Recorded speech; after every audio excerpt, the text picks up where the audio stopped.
나이가 드시면서 나타나는 증상들이 여러 가지가 있죠. 40, 50대 들어가게 되면 여지없이 나타나는 증상 중에 하나는 눈이 좀 침침해진다는 거예요. 네. 시력이 좋았다가도 뭐 노안이라고 하는 건 피할 수 없나 봐요. 그래서 그때부터는 이제 돋보기도 좀 필요하고 이런 변화가 우리의 몸에 일어나게 되죠. 물론 이렇게 후천적으로 우리의 시력이 좀 약해지는 것도 문제긴 합니다만, 만약 누군가 태어나면서부터 시력, 청력, 이 다중적인 장애를 안고 살아가는 사람이 있다면 여러분 얼마나 그 심정이 답답할까요? 헬렌 켈러라고 하는 여인을 아마 여러분 들어보셨죠? 이분이 사실 그런 인생을 살았습니다. 다중장애를 겪으면서. 그러나 믿음을 가지고 불굴의 의지를 갖고 아름다운 작가가 되었고 교육가가 되었고 어떤 비장애인과도 견주어 부족함 올 것 없는 충만한 삶을 살았더랬죠. 언젠가 이 헬런 켈러에게 그런 누군가 질문을 합니다.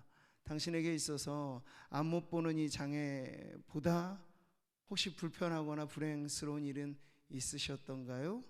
만약 그런 사람이 있다고 생각하십니까? 하니까 아주 분명하게 답을 해요. 네, 그렇습니다. 저는 비록 시력이 없어서 앞을 보지 못하는 불편함이 있지만 제가 생각하는 더 불행한 사람은 시력은 있으되 비전이 없는 그런 사람이야말로 더 불행한 사람이라고 생각합니다. 이런 답을 해 주었습니다. 그러니까 두 눈 뜨고 똑똑히 봐도 요즘에는 이제 이 장애인들에 대한 비하성 표현들을 우리나라에서 많이 없애려고 하니까 뭐 눈뜬 장님 이런 표현도 잘 사실은 안 씁니다. 장님이라는 표현 자체를 좀 기피하죠. 근데 예전에는 우리 그런 말을 좀 많이 썼더랬잖아요. 그러니까 눈은 뜨어 있어요. 명백하게 봐요. 그런데 사리 분별이 없는 그런 경우들이 있죠. 반대 경우는 어떨까요? 어떤 사람은 여기 앉아서도 저 천리 밖의 일들도 훤히 꿰뚫듯 봅니다. 천리안이라고 하는 통찰력을 갖고 말이죠. 근데 제가 오늘 하나 소개하고 싶은 또 하나 우리가 가져야 될 능력이 있어요.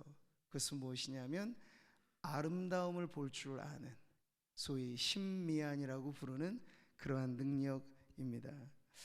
오늘 말씀은 사실 그 아름다움을 볼 줄 알았던 시인이 우리에게 전해주는 작품이죠. 여호와 우리 주여, 주의 이름이 온 땅에 어찌 그리 아름다운지요 라고 노래를 하고 있는 거예요.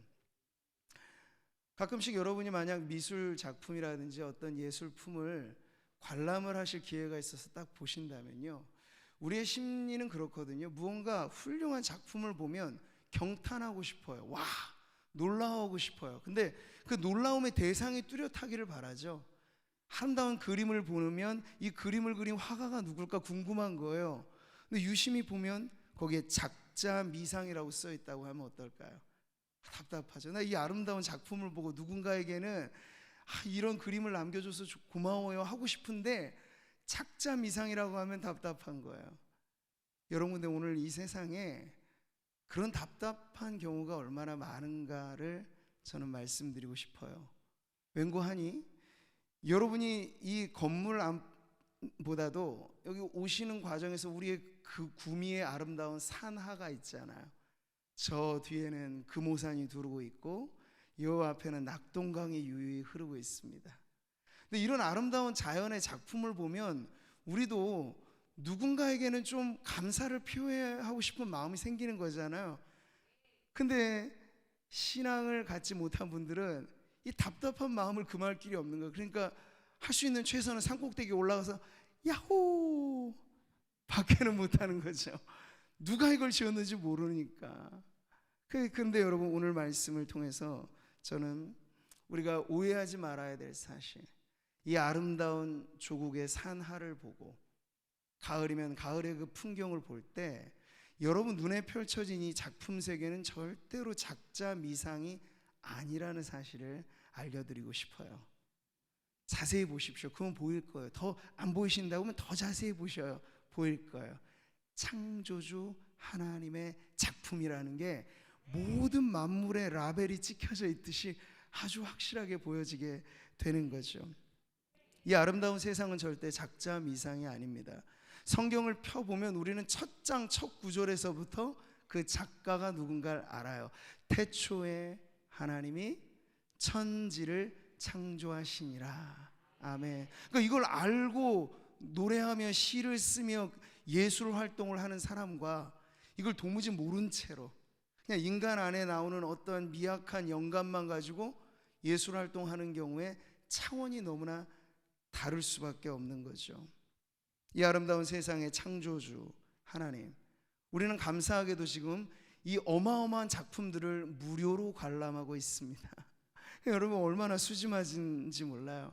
철을 따라 바꿔가면서 이 천연의 아름다운 작품 세계를 돈 한 푼 내지 않고 여러분 지금 관람하고 계시다고요. 근데 우리가 돈을 낼 필요는 없지만 마땅히 반응해야 할 것은 있어요. 네, 이 가을의 정취를 느끼고 이럴 때마다 우리는 참 아름답다라고 하는 표현을 해줘야 돼요. 근데 아름다움에 대한 대상이 산으로만 가고 들로만 가고 강으로만 가면 안 돼요. 그 강을 만드신 분, 그 산을 만드신 분, 저 하늘을 펼쳐 놓으신 분, 근데 그 하나님께 하나님 참 아름답습니다. 그게 여러분 찬양이에요. 오늘 우리가 가을 음악회를 통해서 또 일반의 아름다운 노래도 있겠지만 주 하나님 지으신 이 아름다운 세계 속에서 주님이 주신 아름다운 달란트를 가지고 아름다운 찬송을 부르는 시간을 여러분 함께 나눌 때 저는 여러분의 마음도 아름다워지시기를 바랍니다. 네. 타 종교의 어느 고승은 마지막 이 속세와 같은 세상을 떠나가는 그의 마지막 버버가 이거였어요. 산은 산이고 물은 물이로다. 뭔가 그윽하고 심오한 내용은 물론 있는데 저는 그게 참 안타까워요. 평생을 도를 닦으신 분이 마지막 남긴 버버가 산은 산이요 물은 물이로다. 근데 거기서 한 단계 더 나아갈 수 있었으면 얼마나 좋을까요? 이 산도 주의 것, 저 강도 주의 것, 저 하늘도 주의 것. 소유가 있는 거예요. 작품의 작가가 있는 거예요. 137억 년 전에 뭐 빵 하는 대폭발이 일어나서 우주가 저절로 커서 지금도 팽창한다는 그러한 의견에 우리가 맞추면 아름다움을 느낄 수가 없어요.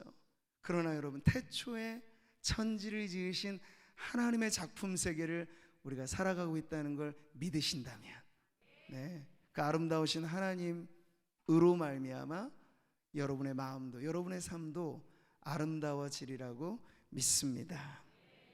저는 불행한 사람이 누구입니까? 라는 질문으로 오늘 설교를 시작해서 마지막 느낌표로 말씀을 맺으려고 하는데 이 아름다운 세상은 누가 지으셨는가? 나의 이 인생은 누가 만드셨는가? 했을 때 우리는 느낌표가 찍혀야 되죠. 아름다우신 우리 하나님께서 참 아름다운 세상을 만드셨고 내 한평생 살아가는 동안 이제 다음 주는 추수감사주일이잖아요. 감사할 것 참 많은 내 인생은 누가 만드셨나? 하나님이 만드셨습니다 하는 그러한 느낌표가 여러분 오늘 가을 음악회와 함께 하면서 여러분의 마음 가운데 찍혀지시는 은혜가 있기를 축복합니다.